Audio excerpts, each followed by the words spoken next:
Wow, well, after a very quick game number one with some incredibly aggressive play coming out of our Terran player, ladies and gentlemen, we are going to be spawning on the map Cloud Kingdom for game number two. Spawning in the upper right location we have is our red Protoss.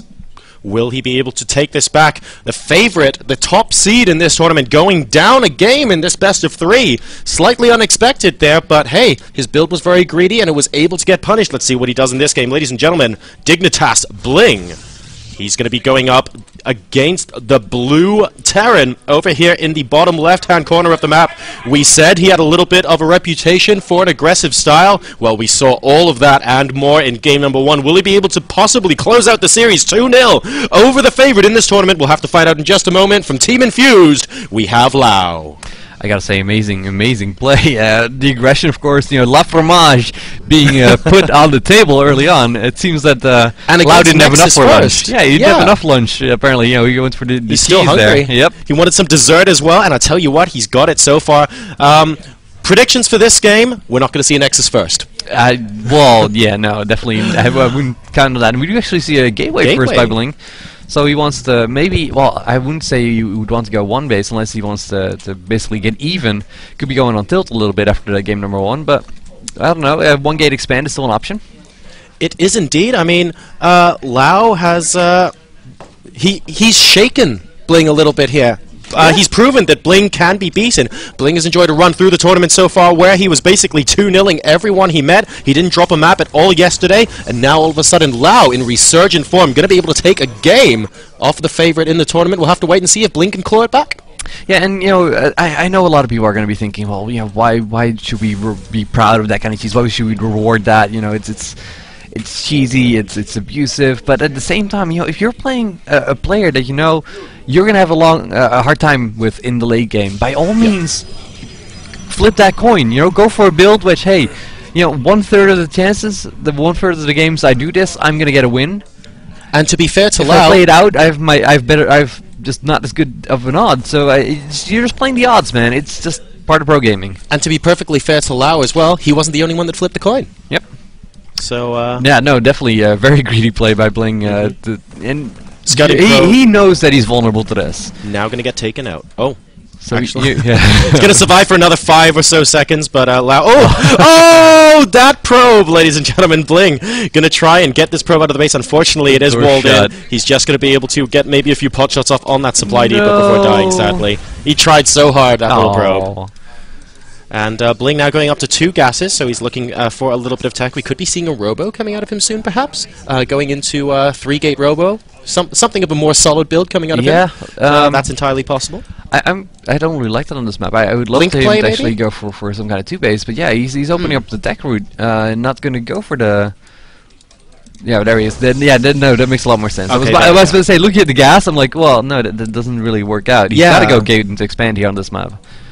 So I wonder what kind of tech route. BlinG actually very deliberately only having 2 probes on each gas here. Okay. So he has a very specific build in mind. Considering he has 4 probes mining on gas, what do you think his options are? Well, he's got a lot of options. You can do something like a 4-gate timing. You can go with the robo build and basically do a Protoss Death Ball.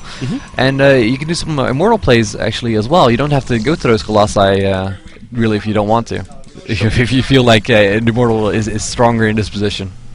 And of course, without 6 workers on gas as well, you're going to be able to go through that tech just a little bit more slowly, but you will have more minerals at your disposal, which is why BlinG might be able to just get that expansion down a little bit early and maybe get a few more units out. And look at that gas now being added on at the 550 mark they finish. Until then, Lau is basically been sitting on minerals only, so this goes to show that he knows that he's playing very mineral heavy. He's got that early expand down, of course, and now he's going for a massive racks explosion. He's up to 4 racks. So just minerals being spent so far, and now we're finally going to see some gas coming in and some more tech coming out. Oh, he's going to get the Stalker. Oh, gets the Stalker with the Marines there. BlinG getting caught unawares there. Really, that should not happen if you pay 100% attention. But of course, BlinG's attention was averted there by what was going on in his own main. He tried to be a little bit aggressive there, and he paid the price for it. Well, BlinG now going to possibly be aggressive. We do see a forward pylon going down in the 3rd base location for Lau, and we have a decent number of sentries moving out across the middle of the map. I wonder what he could have planned. Meanwhile, a Reaper actually coming out on Lau's side of the map. Okay. Very interesting stuff here, alongside Stim. Is a great scout, of course. Reaper is going to try to sneak out and get into the main of BlinG and see what's up.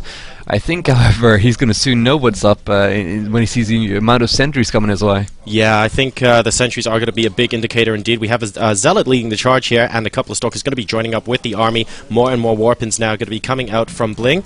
He is currently up to 3 gateways in his main base, and of course none yet in the natural. So this is just going to be a little bit of a 3-gate pressure, and actually Lau completing 3 bunkers and a missile turret. Look at this, at his natural expansion now. So he wants to make sure there is nothing BlinG can throw at him that would penetrate this defense. And Lau just playing this so carefully indeed, and wow, even a 4th bunker going down. Yeah, on the other hand, BlinG can always turn this into a contain. I mean, he didn't get his Nexus that early. It was still just a 1-gate into expand, so...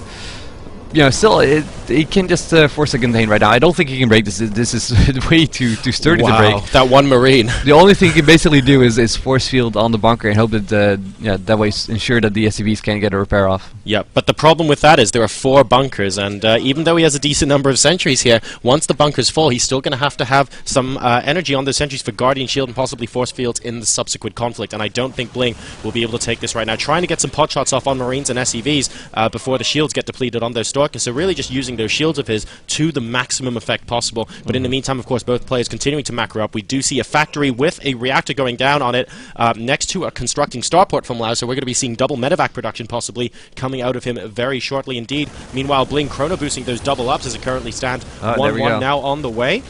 Especially also what we were talking about, of course, the force field here behind the bunker trying to stop any kind of repairs. Meanwhile, there's just no damage actually being done though on the bunker, so the force field is a little bit wasted. At least he's saturating this army a little bit, making sure that it's tougher for the units that aren't in bunkers to actually get a shot in. Yep, he's making sure Lau knows that he's going to be, that BlinG is still there. He's not going to be able to move out and take his third at any point soon. Wow, even landing a mule next to the bunker. Okay. Are these a little bit of mind games going on between these two players? I don't know what that's about. Lau, I don't think Lau would have done that on purpose. That's or rather by accident. That's interesting. So letting BlinG know, don't worry, I know you're here. Look, here's my mule. And he just calmly sends it back to mine. But we'll wait and see what these guys go into. Those double ups and now a Twilight Council going to be coming out from BlinG as well. Look at that. He's emptying the bunkers right now. He saw what the composition of BlinG was and tries to be aggressive here. I don't think this is a good idea. At least he's wasting force fields. He's burning force fields and forcing BlinG back there. He only lost a single Marine in that engagement. Yeah, so for all that that's good enough. energy, that's basically just attacking for position and making you waste energy. And look at this. BlinG now, with those sentries, still quite high on energy, but decent number of force fields have been used now. Going to be retreating across the map. It's a good chance to actually look at the bottom line. We see 53 probes versus 42 SCVs. A slight worker lead, of course, for BlinG. The mules are going to make up for some of that, but not quite that much in the income. You know, army-wise, we do see this biocomposition for Lau basically moving out with the 2 first medevacs.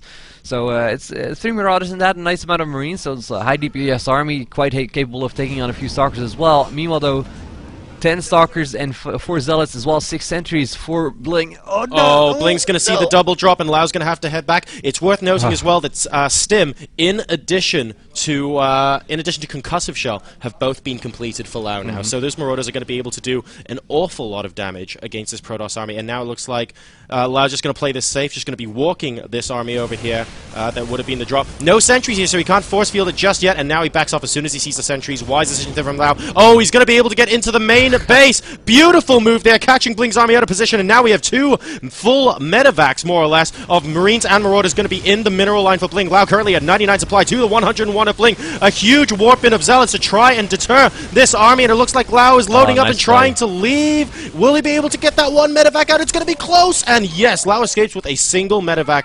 I'm not sure how much damage was done there. Let's take a quick look. Workers killed, Lau 5. Yeah, we did see that BlinG wasn't finished yet, and that made a huge difference there. If it had, then this drop would have completely shot up. Yep. And even then, you know, we did see that first medevac went down without the Marines actually being unloaded. Only the Marauders were being unloaded from the medevac. So as soon as the first medevac did go down, there was still 3 Marines lost in that as well. Oh, and Lau might be going for a little bit of a follow-up drop here, but I believe BlinG is now just about done for Dignitas.BlinG. There we go. BlinG is now on those Stalkers.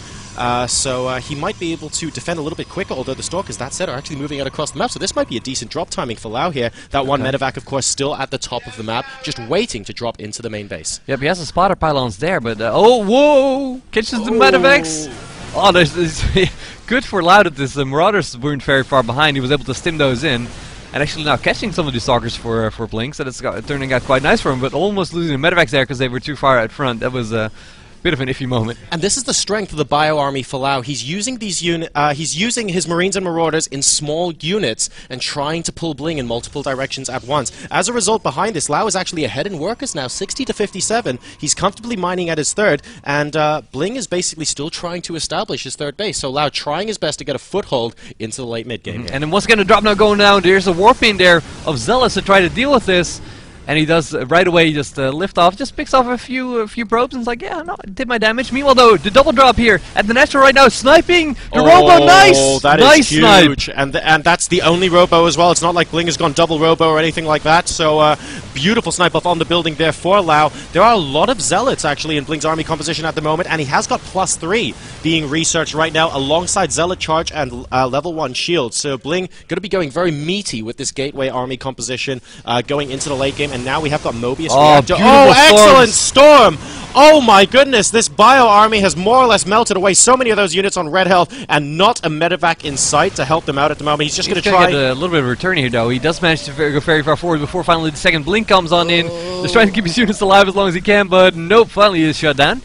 Important to note, of course, right now Charge is finishing as well, which makes this heavy Zealot composition for BlinG even more deadly. That's going to be absolutely, really devastating on that composition there from BlinG. I mean, the upgrades as far as Lau are concerned are actually... what are the upgrades? I believe it's only... Okay, it's 2-1 on the bio. However, +3 is already coming in for BlinG, and he is at 2-2 with +1 shields as well. So that's going to be absolutely huge, and BlinG has a massive upgrade advantage here, but Lau has just been poking and prodding at BlinG all game long. If it came to straight-up engagement, just one-on-one, BlinG probably has a better army as it currently stands, but I'm not 100% sure. And I like that with 0 Vikings out, we still see ship weapons level 1 being upgraded, as I can totally speak English. Just to prepare for, the case of Colossi being there. And we do see another drop here at the Natural, Lau being very aggressive, very abusive with this play, forcing BlinG back. His whole army now retreating just to try to deal with this. And this is huge. Oh, is he going to be able to pick up? No, I don't think he can. Oh, he's going to try and pick it up, but does he have a BlinG? A BlinG to the edge might kill the medevac. Yes. Oh, just managing to get a beautiful play there from BlinG, picking off that drop in retaliation there. And the thing is, BlinG has a larger standing army than Lau right now, but Lau now has Ghosts with Mobius Reactor out on the field, so EMPs are on his side as another dropship doesn't quite get spotted by that pylon actually, and Lau might be able to go around via the top. No, it looks like he's just going to go and take out that... Taking out that pylon is good as well. He's going to go into the third. Yeah, definitely. He's going to just make his way forward. And I guess he's just waiting for BlinG to move forward, and BlinG now indeed moving forward, taking out the rocks there. It's going to get spotted by a Marine. That might actually prompt Lau to send his units forward. Indeed it does, and they're going to be taking out this pylon now, this spotter pylon. And is BlinG going to be moving back with his army, or is he going to be just using a warp in? It looks like both. Yeah, once again falling back here. In this case, this is just a Marine drop. Oh, this is beautiful. Lau was going to go for the third. He knows he's probably forced the army to pull back, and now he's going to be going back into the main base. And look at the way these gateways are positioned behind the mineral line here. It's going to be very difficult for a warp in to catch Lau if he just places his units behind one of those gateways. So I think BlinG might just go for it here. Yeah, I think Lau is just going to basically sit there and wait for BlinG to basically move out. Lau is just comfortably abusing his drops where he can. Both players now at max food. This is heavy Zealot composition. Drop into the third now from Lau. The medevac is going to pop in. Not choosing the main, choosing the third, and he's right inside the mineral line. A lot of probes going down right now. Nice feedback on the medevac. And ooh, a storm getting almost all of those Marines, a couple of the probes as well. Wow. And a second storm actually able to completely destroy their drop, save a single Marine, just wait for an Archon to warp in, and then it'll be fine. And now we have an engagement here by the fourth. EMPs going off there to begin with, but not quite hitting a whole lot. We did see that a few sentries lost their shields and some energy, but that's about it. Really not what you'd hope for with 2 Ghosts. On the other hand, with that cloak, he suddenly just he keeps crawling forward and trying to go for it. Can he get the crucial EMP there? Oh, he's trying to get the High Templar. He's so close to getting the High Templar here, and it looks like the Ghost... I mean, but nice EMPs on a lot of the sentries there. But the Ghosts are trapped in the front. Beautiful storm on all of the Ghosts, and Lau, his Ghosts are melting. He only has a couple of Ghosts behind here, dodging one of those storms, now walking back forward, trying to engage BlinG, but Lau being the victim of some excellent storms here from BlinG, and this army is going to have to retreat. A lot of those Ghosts, so in the front, and the fourth base, the command center, is going to go down here, and another excellent storm from BlinG pushes Lau almost all the way back. Yeah, I gotta say, the aggression there from BlinG, excellently executed. He made sure that he was not going to get his High Templars EMP'd, using that storm extremely well, and using the force fields there extremely well as well. And the thing I'd like to point out as well, I don't think BlinG has an observer out on the map, but still able to concentrate, see the shimmer of where the ghosts are, and position his High Templar accordingly. That is so difficult to do, especially while you're microing your units mid-battle. This is an incredible game. Yeah, you have a lot of things to take care of at the same time. There is a double robot, but it's purely going to be crunching out those Colossi. That's going to be a bit of an awkward timing. I don't think, no Vikings out yet for Lau. He does have those operates, we saw that earlier, but he's going to have to produce them very, very quickly as soon as he does see them. Meanwhile, the Archon's out as well, of course, from that High Templar, from those High Templars.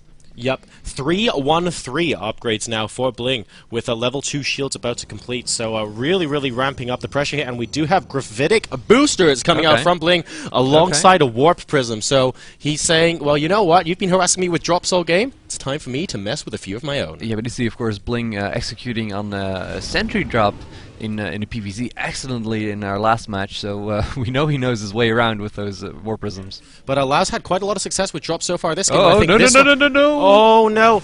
Oh, God. The drop's going to get into. However, there's another drop up at the top. He's going to be going straight into the third base here as well. There are some High Templar. He should be able to feed back the medevac, but will he be able to do so in time? 4 Marauders now being dropped in the mineral line of the third base, and the High Templar popping in. Will they be able to storm? Nice feedback and a storm, actually, taking out. But the Marauders are surprisingly resilient. 2 storms unable to take them out. They're all on red health, but all 4 of them, surprisingly, are still standing, and a warp-in is going to clean that up. Yeah, BlinG actually early on that second storm, that actually cost him a little bit. Of course, the storm does not stack. And here we go. It looks like the Ghosts are trying to get some decent EMPs off on BlinG's army, but it's just too far away from the rest of the army. So I gotta say, I'm amazed that BlinG hasn't just fit an observer in yet. Well, now he's getting the double observer. Okay, now it was basically tempting fate there, just messing with, just putting a handicap on himself. Have you seen EP there go off?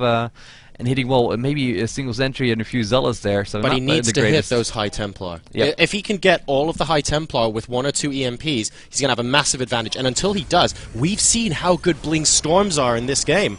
And BlinG now going to be moving back towards the third. Yep, he is posturing. Oh, I like this. He's got the observer out in front just to make sure there are no ghosts looking about now. And now BlinG's going to be going on the offensive towards Lau's third. And the army's kind of caught out of position here for Lau. And a huge engagement here. The Zealot's going to be engaging the SCVs. We have a decent... Oh, there we go. Some nice EMPs going down, but are they going to be enough? A decent number of SCVs have already gone down. Nice force fields preventing the army from engaging here. And those Colossi with the extended thermal lance in the back, able to do so much damage, but the Vikings now going to be able to take them out. And huge storms out the front, driving the Bio army back. But Lau able to just about push his opponent forward. Those Marauders doing an awful lot of damage alongside those Marines, and it looks like the energy from the Maddox is going to be just enough. Oh my god! These storms from BlinG are disgusting. And Lau, once again, going to be falling back to his third. Oh no, as BlinG also loses the Warp Prism. That's unfortunate. Okay, it's an investment, of course, you don't want to lose that. On the other hand, we see another drop here. So fourth base. Yeah, a small force of Marauders moving forward. And back in the main base, look what we have. Dark Shrine, ladies and gentlemen, going to be coming down for Dignitas.BlinG. Why not? Let's throw the... Let's throw the book out the window. Yeah, and I gotta say, during the last engagement, we did see the first few storms. They weren't very good. They came out very late, and they came out in a position where they hit more of the Protoss army than they hit the Terran army. Only like the last few storms, those really capitalized on it. It was like he was more focused on his force field. Yeah. Because the force fields trapping the army out were really good, and then the last couple of storms were really good, but he couldn't quite get at the start of the engagement. And if he did, he might have been able to do an awful lot more damage. As it stands, though, Lau now mining again at his third, although that's oversaturated to hell. And now we do see, a new observer coming out. We do see 1 observer still out. Of course, he did get that observer speed. I think that with the observer controls over speed. Oh no! What are you guys doing? What's going on? Ghosts! Why? Oh no! And Lau with a horrible, horrible blunder there. How many ghosts did he lose there? It must have been like about 5. Yeah, and they had a decent amount of energy on them as well. Lau just unfortunately mis-rallying those, and now it looks like, look, he's pulling some SCVs as well in case BlinG going up the ramp. He sees the High Templar moving forward and scans, and then BlinG immediately pulling back, putting the army first because he knows that Lau might be prepared for this. But here we go. This could potentially be the final engagement of the day. Nice storm from BlinG, keeping the army out. 2 more excellent storms, forcing the army of Lau back and just weakening him until BlinG decides it is the correct time to engage, actually freeing up the area to fight by engaging that orbital command there. And oh my goodness, these storms doing so much damage. Lau now down to 105 supply versus 179 for Bling. And I think our Protoss player are going to be able to take a decisive lead in this particular engagement. Those storms just way too good for Bling. Holy crap! Oh, wow. Money storm once again, and Lau basically hasn't been able to get a shot off. 71 to 189 supply, and this game is definitely Bling's to lose now.